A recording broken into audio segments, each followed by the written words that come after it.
యాది పెట్టుకొని మీరు అందరూ ఇంటింటికి వస్తారు.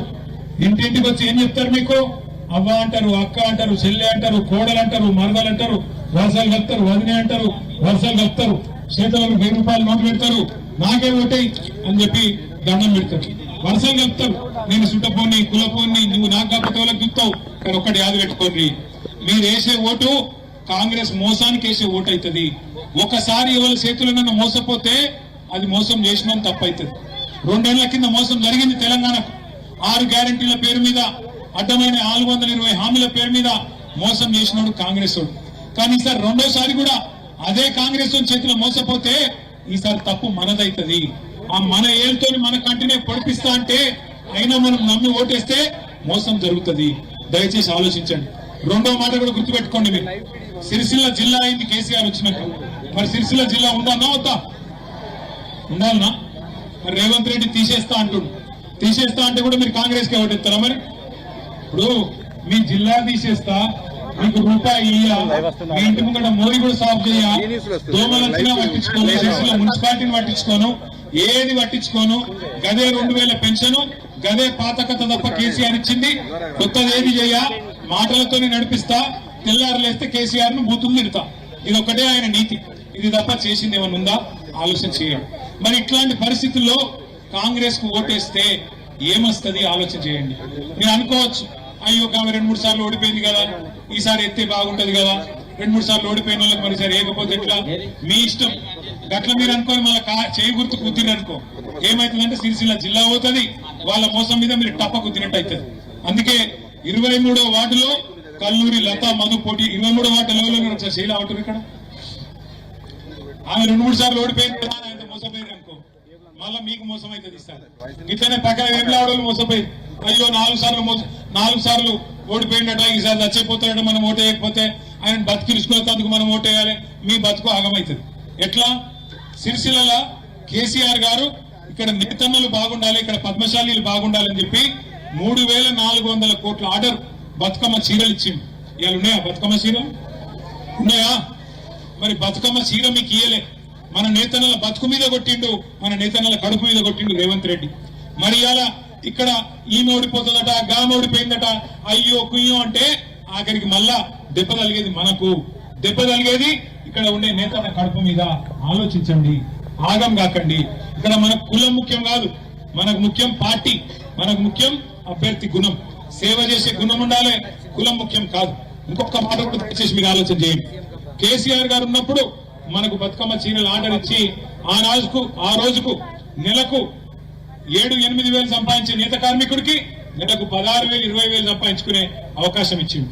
కేసీఆర్ కిట్ ఇచ్చిండు. ఎవరన్నా ఒక ఆడపిల్ల మరి ప్రసూతికి ఉన్నది అంటే ఇంటికాడ మరి కారు ఎక్కించుకొని హాస్పిటల్ తీసుకుపోయి మగపిల్లగాడు ఉడితే 12,000, ఆడపిల్ల ఉడితే 13,000 రూపాయలు ఇచ్చిండు. ఇలా ఉన్నదా? కేసీఆర్ కిట్ లేదు, రంజాన్ కానుక లేదు, బతుకమ్మ చీర లేదు, క్రిస్మస్ కానుక లేదు, 2,500 పెన్షన్ దాటింది లేదు, సిరిసిల్లలో మోరీ సాఫ్ చేసింది లేదు. ఏం చూసి ఓటేయాలి కాంగ్రెస్ పార్టీకి? ఎందుకు వేయాలి? ఒకటే ఫ్రీ బస్సు. ఇక ఫ్రీ బస్సు గురించి ఇప్పుడే నేను చెప్పినా, అందుకే ఆలోచన చేయండి. ఇంకొక మాట కూడా నేను దండం పెట్టి చెప్తా ఉన్నా.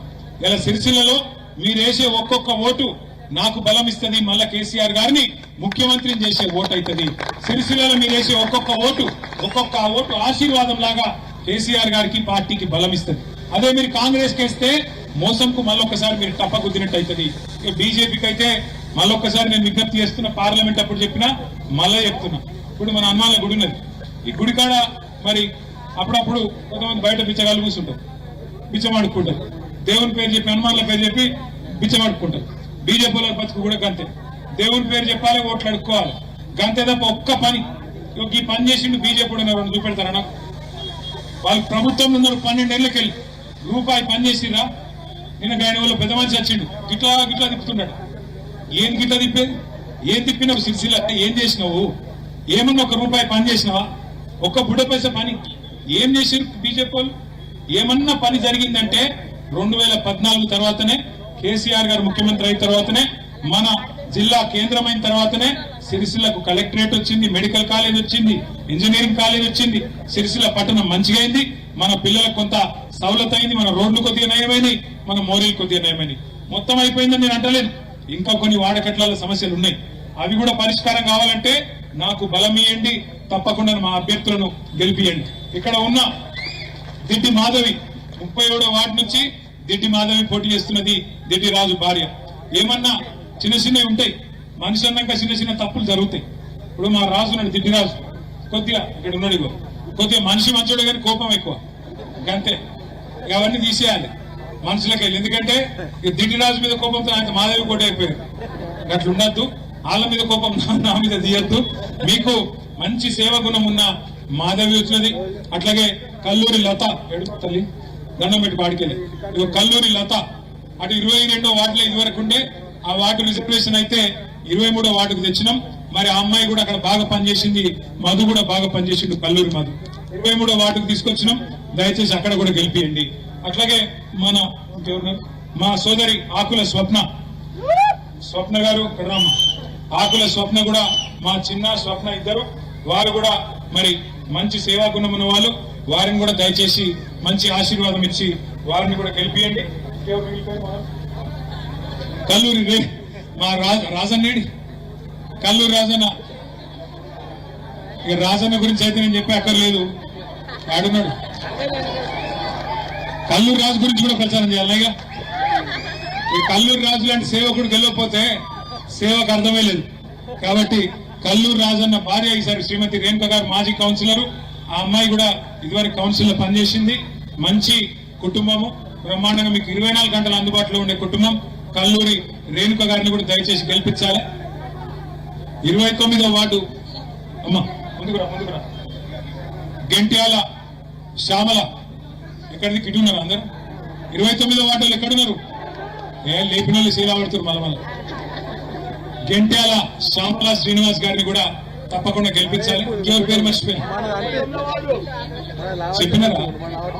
మా వాళ్ళు ఉత్తరాయణ పరిశాంతి చెప్తున్నారు. అయితే ఇక్కడికి వచ్చినప్పుడు అక్కడ బీవై నగర్ పోయి వచ్చిన. బీవై నగర్ లో ఏం చెప్పిందంటే, మీ అందరికి ఒక మాట చెప్పమన్నారు. ఇక్కడ ఏది హనుమాన్ల గుడి కాదు గుర్తున్నా అంటే ఎక్కువ మాట దయచేసి అందరు వినాలి జాగ్రత్తగా. ఏం చెప్పాలి అని అడిగిన. ఏం చెప్పమన్నారంటే, 4000 పెన్షన్ వచ్చిన వాళ్ళందరూ కాంగ్రెస్ కొట్టేయమని చెప్పారు. వాళ్ళు 4000 పెన్షన్ తీసుకుంటే వాళ్ళందరూ ఎవరు కొట్టేయాలి? 2000 పెన్షన్ తీసుకుంటే ఎవరు కొట్టేయాలి? కారు గుర్తేనా? తులం బంగారం వచ్చిన వాళ్ళందరూ ఎవరు కొట్టేయాలి? కాంగ్రెస్ కు. కళ్యాణ లక్ష్మి తీసుకున్న ఎవరు కొట్టేయాలి?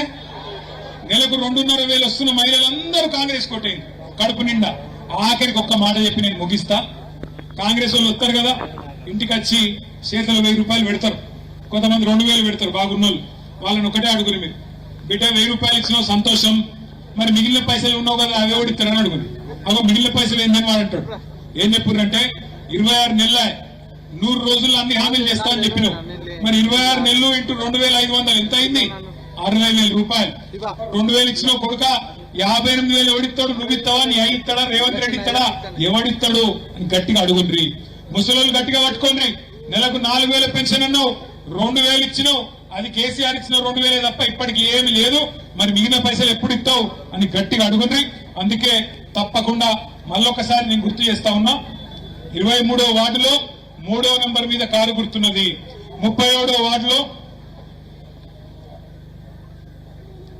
మా కల్లూరి మధు చెప్తున్నాడు, నా ఓటు కూడా 23లోనే ఉంది. ఇదివరకు పక్కకు పోయినా ఇప్పుడు నాది నేను వేసుకుంటా. మళ్ళా చెప్తున్నా, నేను గామికి ఎవరికో ఏమో అవుతుందని మీరు ఆగం కాకురి, బొందల పడకురి. ఎవరికేం కాదు, ఎలక్షన్ ఓడిపోతే ఎవరు చచ్చిపోరు, ఎవరికేం కాదు. మీ కంటూ మీతో మీరు ఏళ్ళతో పడుచుకున్నట్టు అవుతుంది. పొరపాటున కాంగ్రెస్ కోటెళ్తే ఆగం కాకురి. 37వ వార్డులో దిడ్డి మాధవి 2వ నంబర్ మీద కారు గుర్తున్నది. 36వ వార్డులో కల్లూరి రేణుకా రాజు గారు 1వ నంబర్ మీద కారు గుర్తున్నది. 39వ వార్డులో ఆకుల స్వప్న చిన్న గారు 1వ నంబర్ మీద కారు గుర్తున్నది. 29వ వార్డులో గెంట్యాల శ్యామల శ్రీనివాస్ గారు 1వ నంబర్ మీద కారు గుర్తున్నది. కాబట్టి అందరూ కూడా దయచేసి వేరే దిక్కు చూస్తే కళ్ళు పోతాయట, నాకు తెలియదు. వేరే గుర్తును చూస్తే కారును చూడుని, వేరే దిక్కు చూడకుర్రి. కారు గుర్తు మీద మీరు చెప్పలేదా? చెప్పినా మరి మీది మళ్ళొకసారి. కల్లూరి లత మధు దయచేసి గెలిపినట్టు గెలిపి, లేకపోతే ఇక్కడికి ఓనిచ్చినట్లేడు. 23వ వార్డు 3వ నెంబరు. వాడు బాగా ఆగంలోన్నాడు మా తమ్ముడు, సేవ చేసేందుకు. జాగ్రత్తగా అరుచుకొని చూసుకొని. జై తెలంగాణ. కారు గుర్తుకే. అక్కడ అక్కడ కూర్చున్నాం లేదా రేవంత్ రెడ్డి వచ్చినట్టు కదా మేము చేయలేము. కారు గుర్తుకే జై తెలంగాణ కేసీఆర్ గారి